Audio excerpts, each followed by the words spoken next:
নমস্কার বন্ধুরা, ফাল্গুনি রান্নাঘরে সবাইকে স্বাগতম। আজকে আমি আবার একটা নতুন রেসিপি নিয়ে এসেছি। তো রেসিপিটা হচ্ছে ডুমুর। তো ডুমুর আজকে বাজারে আমরা পেয়েছি, তো সব দিন রোজ রোজ থাকে না। তো আজকে একটু ডুমুর পেয়েছি, তো ডুমুরটাকে আজকে সাধারণ ভাবেই আমি যেমন ঘরে তৈরি করি, ঘরে একটা তরকারি বানাই, তো সেইভাবে আজকে একটা তরকারি বানাবো। সেটা আজকে আপনাদের সঙ্গে শেয়ার করি। ডুমুরটা নিয়েছিলাম, তো ডুমুরটাকে কেটে এইভাবে এভাবে ছোট ছোট করে আমি কেটে নিয়েছি। খুব একদম কুচি কুচি ডুমুর পাইনি, মানে একটু বড় বড় সাইজ ছিল। তার জন্য একটা ডুমুরকে 4 ভাগ করে নিয়েছি। 2 ঘন্টা থেকে 3 ঘন্টা জলে ভিজিয়ে রেখেছিলাম। ভিজিয়ে রেখে জলটা একদম পুরো কালো কুচকুচে জল বেরোয়, তো সেই কষটা বেরিয়ে গেছে। তারপরে আমি একটু ভাপিয়ে রেখেছি।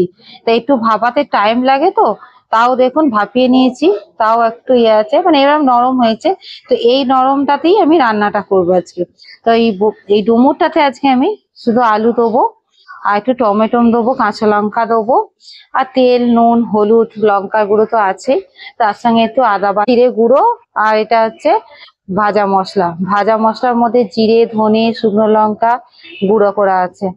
তো এই উপকরণ দিয়ে আজকে আমি ডুমুরের তরকারিটা আমি বানাই। বন্ধুরা আমার সঙ্গে থাকুন আর দেখতে থাকুন।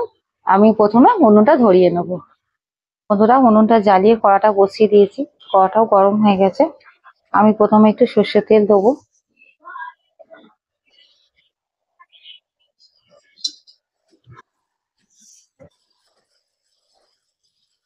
তেলটা গরম হয়ে গেছে। এই যে ডুমুরটা আমি ভাপিয়ে রেখেছি, এই ডুমুরটা একটু হালকা করে আমি ভেজে নেব।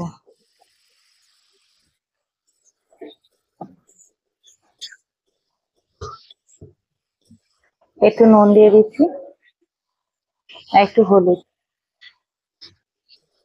দিয়ে ভালো করে ডুমুরটাকে একটুখানি নাড়িয়ে চাড়িয়ে ভেজে নেব। বন্ধুরা দেখুন ডুমুরটা ভাজা হয়ে গেছে। ডুমুরটাকে খুব বেশি ভাজা যায়ও না, আর ভাজবোও না। তো একটু হালকা নেড়ে চেড়ে নিয়েছি, আমি এবার নামিয়ে দিচ্ছি। তরকারিটা বানানোর জন্য তেলটা দেবো, সর্ষের তেল একটু দেবো, 5 ফোড়ন ফোড়ন দেবো।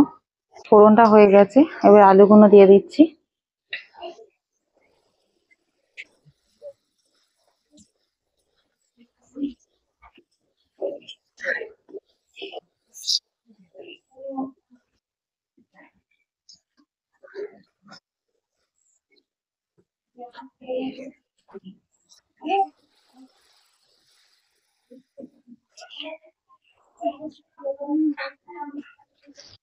বন্ধুরা আলুটা ভাজা হচ্ছে, তার সঙ্গে 4টে কাঁচা লঙ্কা চিরা নিয়েছি, 4টে কাঁচা লঙ্কা চিরা দিয়ে দিচ্ছি। আর একটা টমেটো নিয়েছি, এটা ছোট টমেটো, টমেটোটা দিয়ে দিচ্ছি। টমেটোটা আর কাঁচা লঙ্কাটা তেল দিয়েছি আলুতে, তো একটু 2-4 বার নেড়ে নেবো। টমেটোটা দিয়েছি, আবার জল বেরোচ্ছে। টমেটোটা গলে গেছে, তো টমেটোটা দেখো একটা কালার চলে এসছে।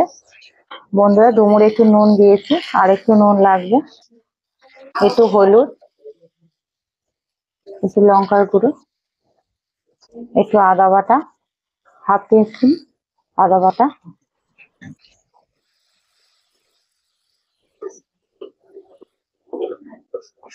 বন্ধুরা ডুমুরটা এবার দিয়ে দেবো, ভেজে রাখা ডুমুরটা দিয়ে দিচ্ছি, দিয়ে ভালো করে মশলার সঙ্গে কষিয়ে নেবো।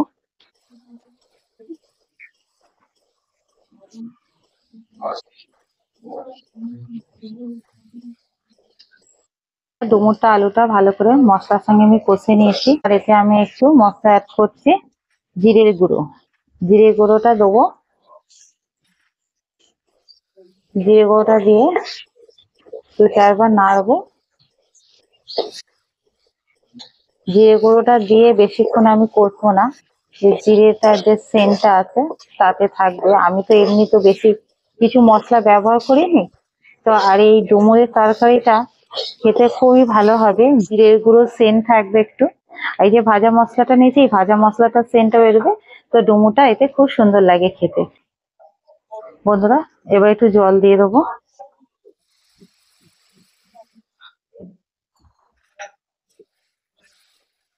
ডুমুরটা তো ভাপানোই আছে, আর আলুটা একটু ছোট ছোট করে কেটে নিয়েছি, তার জন্য বেশিক্ষণ আর বেশি জল দিয়ে ফোটাতে লাগবে না, অল্প একটু জল দিয়ে ফুটিয়ে নিলেই হয়ে যাবে।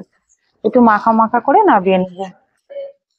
এই জলটা দিয়েছি, তো এইভাবে আমি 5 মিনিট আস্তে আঁচে ঢাকা দিয়ে রেখে দেবো, তাতে সবকিছু সিদ্ধ হয়ে যাবে।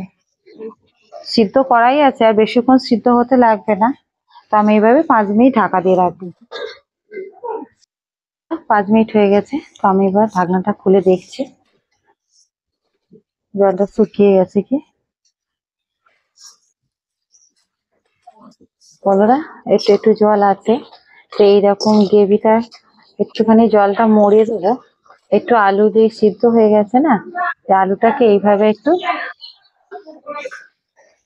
বন্ধুরা আলুটা সিদ্ধ হয়ে গেছে আর ডুমুর গুলো তো সিদ্ধ হয়েই গেছে। এর থেকে ডুমুর কিন্তু বেশি গলবে না। এই যে এরকম কাটছি দেখুন নরম হয়ে গেছে। তো আমি এই আলুগুলোকে একটু এইভাবে খুন্তির সাহায্যে আমি কেটে কেটে দেবো, মানে একটু ঘেঁটে ঘেঁটে দেবো। বন্ধুরা দেখুন, একটা অপূর্ব দেখতে লাগছে, মনেই হচ্ছে না এটা ডুমুরের তরকারি। তো বন্ধুরা, এইভাবে আপনারা বাড়িতে অবশ্যই একবার ট্রাই করবেন। তো ডুমুর কিন্তু খাওয়া ভালো, ডুমুরের ঝোল খাওয়া আরোই ভালো। তো আমি আজকে ডুমুরের ঝোলটা বানাইনি, আজ আমি ডুমুর দিয়ে একটু মাখা মাখা তরকারিটাই বানাচ্ছি। এইভাবে আমি আলুগুলোকে গেটে একটু ভাজা মশলা নিয়েছি, দিয়ে দেবো। বন্ধুরা, এবার একটু ভাজা মশলাটা দিয়ে আমি নামিয়ে দেবো, কেন তরকারিটা হয়ে গেছে। এইরকম একটু মাখা মাখা থাকবে, ভাতের সঙ্গে মেখে খেতে ভালো লাগবে।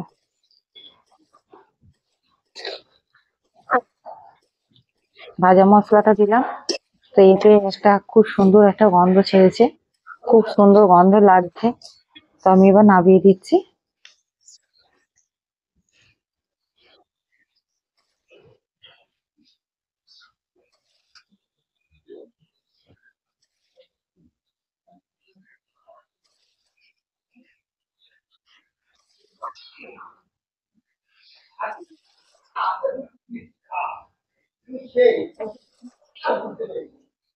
বন্ধুরা, আমি তো এই ডুমুর আলুর তরকারিটা বানিয়ে ফেললাম।